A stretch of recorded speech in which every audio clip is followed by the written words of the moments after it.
Next जो हमारा model है वो है ओट। ओट का यूज हम जनरली करते हैं पोलाइट रिक्वेस्ट के लिए, जैसा कि कैट के साथ आया था, गुड के साथ आया था, मे के साथ आया, फाइव के साथ आया, तो ओट के साथ भी हम पोलाइट रिक्वेस्ट कर सकते हैं। जैसे would you mind opening the door for me, क्या आप मेरे लिए दरवाजा खोल देंगे। यहाँ पे क्या हो रहा है, पोलाइट रिक्वेस्ट हो रहा है, सामने वाले बोलेगा कि अगला जो है उनसे पोलाइट रिक्वेस्ट कर रहा है, अगर हम उसका यूज करते हैं। तीसरा है पास्ट हैबिट, कुछ ऐसे हैबिट के पास्ट में चलता है। आफ्टर लंच, लंच के बाद आई वुड बी, मैं सोऊंगा, लंच के बाद मैं सो जाऊंगा, तो ये क्या बता रहा है, पास्ट हैबिट बता रहा है। तीसरा है इमेजिनरी सिचुएशन, एक ऐसा सिचुएशन जिसको हम इमेजिन कर सकते हैं, कल्पना कर सकते हैं, तो पॉसिबल नहीं है। आप ऐसे मानेंगे I would change the world if I had the power, ये क्या है, इमेजिनरी सिचुएशन है कि मैं कल्पना कर रहा हूं कि मेरे पास अगर शक्ति होता तो मैं क्या करता, संसार को बदल देता। उसके बाद है शैल। शैल का यूज हम करते हैं कमांड या थ्रेट और कमांड पता ही होगा, आदेश देने के लिए या फिर धमकी भी देते हैं। अब you shall not come here again, तुम यहाँ फिर नहीं आओगे, इसमें दोनों बातें आ रही है, या तो कमांड है या फिर थ्रेट। हम नॉर्मली बोलते हैं तो आज के बाद पूछेगा नहीं, ये क्या होता है, थ्रेट हो गया, कमांड हो गया। प्रॉमिस, अगर हम प्रॉमिस करने की बात करते हैं तो करते हैं we shall do this together, हम लोग साथ में काम करेंगे। या क्या हो रहा है, प्रॉमिस हो रहा है कि हम प्रॉमिस कर रहे हैं कि हम दोनों साथ में काम करेंगे, हम लोग साथ में काम करेंगे। जब हम किसी को ऑफर करते हैं किसी चीज के लिए या फिर सजेस्ट करते हैं तो भी हम क्या करते हैं, शैल का यूज करते हैं। जैसे shall I carry this book for you, क्या मैं तुम्हारे लिए ये किताब ले आऊंगा। यहाँ पे क्या हो रहा है, ऑफर हो रहा है या फिर सजेशन दिया जा रहा है कि अगर यस तो ले आऊंगा, नो तो नहीं लाऊंगा। यहाँ पे ऑफर और सजेशन को जब हम बताना हो तो क्या यूज करते हैं, शैल का यूज करते हैं। तो नेक्स्ट जो हमारा मॉडल है वो है शुड। शुड का यूज होता है एडवाइस के लिए, दिखाने के लिए या फिर ऑब्लिगेशन की बात करते हैं। जैसे यू शुड ऐसे कुछ तुम्हें सच बोलना चाहिए, ठीक है, प्रोबेबिलिटी और एक्सपेक्टेशन, संभावनाएं करते हैं। जैसे कि you should find it interesting, तुम्हें इस हिस्से को मजेदार लेना चाहिए। आउट टू ये बताता है मॉरल ऑब्लिगेशन को, हमारे नैतिक कर्तव्य को हम करना हमें चाहिए। जैसे कि we ought to respect our elders, हमें अपने बड़ों का आदर करना चाहिए, सम्मान करना चाहिए। ये क्या है, मॉरल ऑब्लिगेशन है जो हर हाल में हम करते हैं और हमें करना चाहिए। तो इसके लिए हम कौन सा मॉडल यूज करते हैं, आउट टू का यूज करते हैं। ड्यूटी, उस ड्यूटी को बताने के लिए जो हमारा कर्तव्य होता है उसको जब हम बताते हैं तो हम आउट टू मॉडल का यूज करते हैं। जैसे कि ought to abide by the laws of your country, तुम्हें अपने देश के कानून का पालन करना चाहिए। तो ये हमारी ड्यूटी है। तो ड्यूटी और मॉरल ऑब्लिगेशन को जब बताना होता है तो हम क्या करते हैं, आउट टू का यूज करते हैं। ओके, एंड सबसे लास्ट जो है वो है यूज्ड टू। ये हमें बताता है डिसकंटिन्यूड हैबिट, कुछ ऐसी हैबिट के बारे में जो कि पास्ट में तो था लेकिन अभी फिलहाल प्रेजेंट में नहीं है। तो इसको दिखाने के लिए हम क्या करते हैं, यूज्ड टू का इस्तेमाल करते हैं। जैसे कि व्हेन वी वर चिल्ड्रन, जब हम लोग बच्चे थे, we used to ride bicycle to school, हम लोग जब बच्चे थे तो स्कूल जो है साइकिल चलाकर जाया करते थे। तो जब बच्चे थे तब साइकिल चलाकर जाया करते थे, फिलहाल अभी नहीं जाते हैं। तो ये उस हैबिट को बता रहा है जो कि डिसकंटिन्यू हो चुका है, छूट चुका है, अभी फिलहाल नहीं चल रहा है। तो डिसकंटिन्यूड हैबिट की बात जब करनी हो तो हम यूज टू मॉडल्स का यूज करेंगे। ओके, तो इस तरह से हमारा मॉडल्स का लेसन जो है वो टॉपिक हमारा खत्म होता है। मिलते हैं हम फिर नेक्स्ट वीडियो में। Thank you so much, have a nice day. Good morning, everyone. Today I shall discuss about the topic models. What is models? Models of the real are thought. Models of the real ये एक thoughts होते हैं जो कि व्यक्तिगत के mood और attitude को एक्सप्रेस करने के लिए इसका इस्तेमाल किया जाता है, अलग अलग करते हैं। कुछ नॉर्मल मॉडल्स हैं जिसका यूज हम लोग अपने डेली रूटीन में करते हैं, बोलचाल में करते हैं।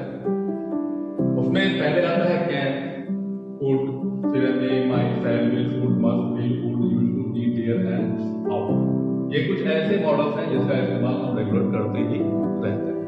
तो अब हम एक एक करके हर एक मॉडल्स के बारे में जानेंगे कि किस मॉडल्स का यूज किस सेंस में करते हैं, किस मूड को एक्सप्रेस करने के लिए हम किस मॉडल का यूज करते हैं। तो सबसे पहले हम बात करते हैं कैन।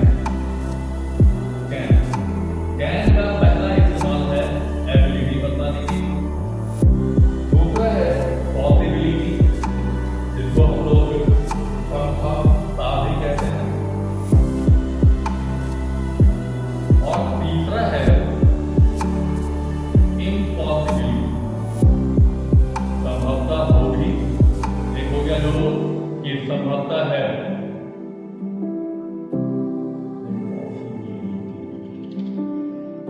ये संभव है, और दूसरा बता रहा है कि संभव नहीं है। दो तरह से बात करते हैं, देखिए ये संभव हो सकता है, ये भी कहते हैं बात में कि ये संभव नहीं हो सकता है। और एबिलिटी यानी कि कर सकता है, हो सकता है, ये क्षमता को बताता है कि हमारे अंदर कितनी कैपेसिटी है, एबिलिटी है। जैसे कि एग्जाम्पल बोलते हैं कि एबिलिटी की बात करें तो I can ride A bike, ये क्या बता रहा है कि हमारे अंदर वो एबिलिटी है, क्षमता है कि मैं साइकिल को राइड कर सकता हूँ, चला सकता हूँ। अगर पॉसिबिलिटी की बात करें तो हम यहाँ पे लिख सकते हैं, इसके बारे में बात कर सकते हैं कि लाउड नॉइज कैन डैमेज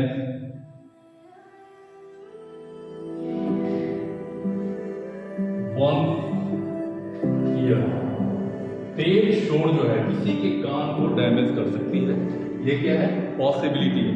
जरूरी नहीं है कि कर सकती है, लेकिन इतनी पॉसिबिलिटी है कि उसका कान डैमेज हो सकता है। और इम्पॉसिबिलिटी की बात करें तो हम जब कहते हैं कि कोई चीज मेरे सामने आता है और हम कहते हैं कि नहीं ये नहीं हो सकता, ये गलत है, ये सही नहीं हो सकता, तो इसे कहते हैं impossibility, it can't be true, ये सही नहीं हो सकता, सच नहीं हो सकता। तो कैन का यूज हम तीन तरह से करते हैं, एक एबिलिटी को बताने के लिए, दूसरा पॉसिबिलिटी को बताने के लिए, और तीसरा है इम्पॉसिबिलिटी को बताने के लिए हम कैन का यूज करते हैं। अब कैन के बाद हम बात करते हैं कुड। कैन का पास्ट है कुड, कैन का पास्ट फॉर्म है कुड, जिसको हम इनडायरेक्ट स्पीच में यूज करते हैं। उसके बाद कुड का यूज हम पोलाइट रिक्वेस्ट के लिए करते हैं। नॉर्मली हम रिक्वेस्ट के लिए मे यूज करते हैं, कैन का भी इस्तेमाल करते हैं, लेकिन जब हम किसी रिक्वेस्ट में कुड का यूज कर देते हैं तो इसका मतलब है कि पोलाइटली वो हमसे रिक्वेस्ट किया जा रहा है। पोलाइट रिक्वेस्ट की बात करें तो जैसे कि अगर हम किसी को सामान लेना होता है तो उसे कहते हैं कि क्या आप मुझे वो दे सकते हैं, तो वहां पे हम कैन का इस्तेमाल भी कर सकते हैं, मे का इस्तेमाल भी करते हैं। लेकिन अगर हम कुड का यूज करते हैं तो सुनने वाले को ये महसूस होता है कि ये आदमी हमसे काफी पोलाइटली रिक्वेस्ट कर रहा है। तो जब हमें पोलाइटली रिक्वेस्ट करने की बात करनी हो, जब हमें बताना हो कि हम पोलाइटली आपसे रिक्वेस्ट कर रहे हैं, तो हम कुड का यूज करेंगे, बाकी किसी भी मॉडल का यूज नहीं करेंगे। जैसे कि could you pass me the dish, could you pass me the dish,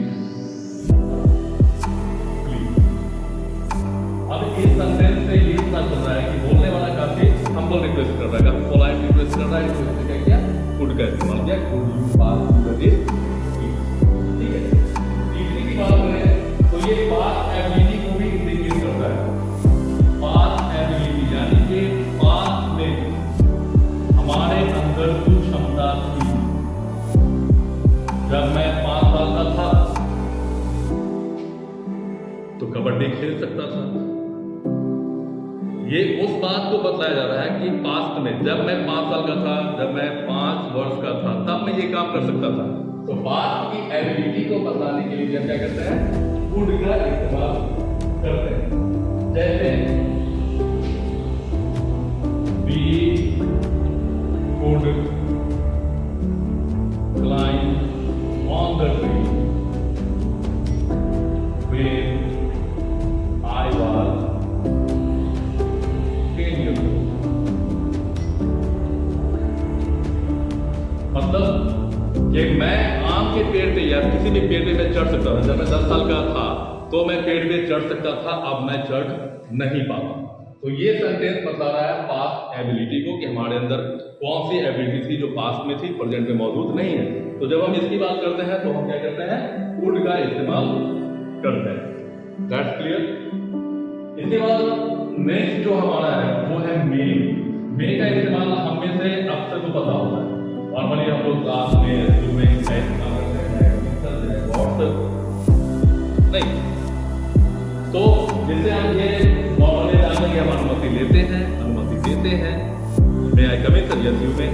मैं आई कम इन सर, इन्होंने क्या किया, परमिशन मांगा, टीचर ने कहा यस यू में, टीचर ने क्या किया, परमिशन दिया। तो अनुमति देना और अनुमति लेना दोनों के लिए हम नहीं करते हैं। उसके बाद जैसा कि मैंने बताया था कि कुड का इस्तेमाल भी होता है पोलाइट रिक्वेस्ट में, मे का भी इस्तेमाल होता है पोलाइट रिक्वेस्ट में। इसमें कंफ्यूजन की कोई बात नहीं है, आप जो चाहे यूज कर सकते हैं। मे करेंगे तो भी सही है, कुड करेंगे तो भी सही है, लेकिन अगर हम कुछ ज्यादा ही एम्फेसाइज करके हम रिक्वेस्ट कर रहे हैं तो बेटर होगा कि हम मे की जगह पे कुड का यूज करें। उसके बाद ये हो गया, आप देखते हैं सेंटेंस देते हैं मे आई प्रिपेयर। यहाँ पे क्या हो रहा है, रिक्वेस्ट। क्या हो रहा है, रिक्वेस्ट हो रहा है, तो हमने मे का यूज किया। दूसरा है फॉर्मल परमिशन। फॉर्मल परमिशन जब हम देते हैं अनमने ढंग से, मिला मिला ना मिला, तो हम क्या करते हैं, मे का यूज करते हैं। जैसे मे आई गो, मे आई कम, एनीथिंग। तो ये हो गया हमारा फॉर्मल परमिशन। पॉसिबिलिटी, जैसा कि हमने बताया था कि कैन का भी यूज करते हैं पॉसिबिलिटी के लिए, और मे का यूज भी करते हैं पॉसिबिलिटी के लिए। तीसरा, अगर हमें कोई विश यानी कि इच्छा जाहिर करनी होती है तो हम मे का यूज करते हैं। अब हम बात करते हैं पॉसिबिलिटी की, तो हम लिख सकते हैं, तो इसका देख सकते हैं कि जैसे कि the use may have burn.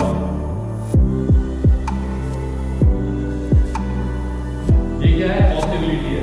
Fuse जो है वो जल सकता है, फ्यूज क्या होता है, वो जल सकता है, यहाँ पॉसिबिलिटी है। वोल्टेज बढ़ गया तो फ्यूज फूट सकता है, जल सकता है। ये पॉसिबिलिटी की बात हो रही है, कंफर्मेशन नहीं, ऐसा संभव हो सकता है कि कुछ ऐसा हुआ तो फ्यूज जो है हमारा क्या सकता है, वो जल सकता है। अब इच्छा की बात करें तो जैसे कि हम बोल सकते हैं मे बी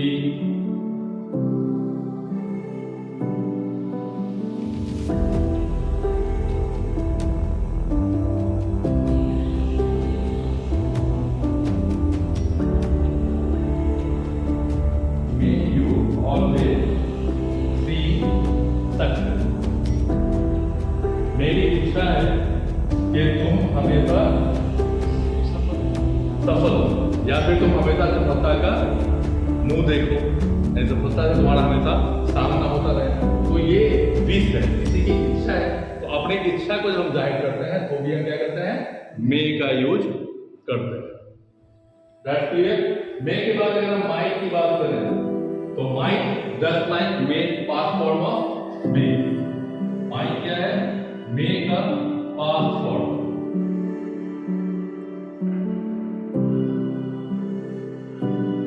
अगर हम पास्ट की बात को बताना चाहते हैं मे की, तो हम जो है इनडायरेक्ट एक्सिस में मे के लिए माइट का इस्तेमाल करते हैं। यानी कि इनडायरेक्ट एक्सिस में क्या होता है कि मॉडल जो है ना वो अपना रूप बदल देता है।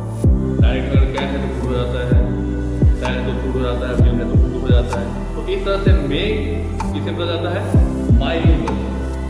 ठीक है। अब दूसरा क्या है कि बिग पॉसिबिलिटी, यानी कि पॉसिबिलिटी तो है लेकिन उतनी कारगर नहीं है, हो भी सकता है नहीं भी हो सकता है। बिग पॉसिबिलिटी को हम दिखाने के लिए क्या करते हैं, माइट का यूज करते हैं। जैसे we might come to the party, मैं पार्टी में आ सकता हूं। अब यहां पर जो माइट का इस्तेमाल किया गया,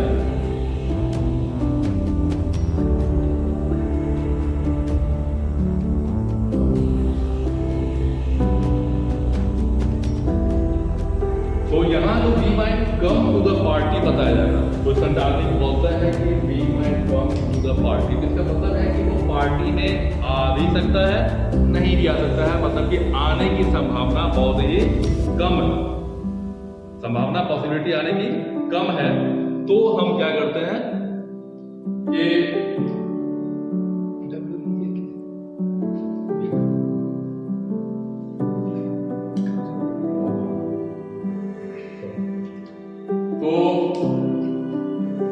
पॉसिबिलिटी जिसकी संभावना बहुत ही कम है, तो उसके लिए हम क्या करते हैं, माइक का यूज करते हैं। क्लियर। उसके बाद जैसा से हम मे का यूज करते हैं परमिशन के लिए, तो उसके लिए हम फिर माइक का भी इस्तेमाल कर सकते हैं। परमिशन जब हम तलाश करते हैं कि मुझे अनुमति मिल जाए परमिशन, तो हम माइक का यूज करते हैं।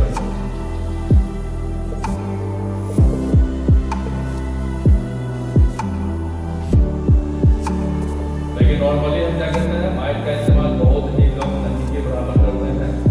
मैं माइक है बोरो योर बुक, इसमें जो है स्पीकर क्या कर रहा है कि परमिशन मांग माइक का यूज करते हैं। लेकिन हम क्या करते हैं, माइक का इस्तेमाल बहुत ही कम करते हैं, नॉर्मली हम मे का यूज करते हैं। लेकिन माइक का यूज भी हम परमिशन के लिए कर सकते हैं। ठीक है। माइक के बाद अगर हम आते हैं नेक्स्ट जो हमारा मॉडल है वो है मस्ट।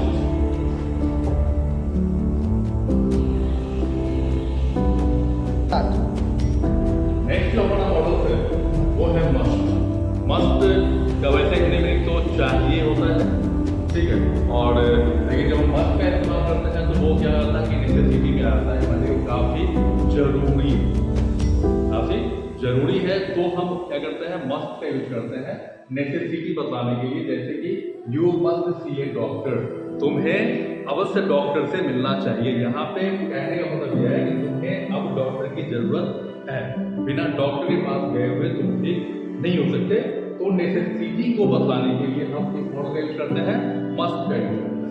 तीसरा है लॉजिकल सर्टेनिटी। लॉजिकल सर्टेनिटी कुछ ऐसा निश्चितता, जैसे कि it must be the weather that made it sick, कुछ मौसम ऐसे भी होने चाहिए, कुछ ऐसे मौसम है जो कि किसी को बीमार कर सकता है। जैसे कहता है काफी खतरनाक धूप निकला हुआ है, लू चल रहा है, इससे तुम्हें लू लग जाएगी। तो इस सेंटेंस को लॉजिकल सर्टेनिटी कहते हैं, जिसको बताने के लिए क्या करते हैं, मस्ट का यूज करते हैं। It must be the weather that made him sick. तीसरी बात करें मस्ट का यूज में, तो वो है प्रोहिबिशन और ऑब्लिगेशन। किसी चीज के लिए किसी को जब हम रोकते हैं, मना करते हैं, तो हम मस्ट का यूज करते हैं। जैसे कि you must not talk loudly inside the library, तुम्हें लाइब्रेरी के अंदर काफी तेज बातें नहीं करनी चाहिए। तो ये हो गया हमारा प्रोहिबिशन और ऑब्लिगेशन। तो मस्ट का इस्तेमाल हम तीन चीज के लिए करते हैं, necessity, logical certainty and prohibition और ऑब्लिगेशन। अब बात करते हैं विल।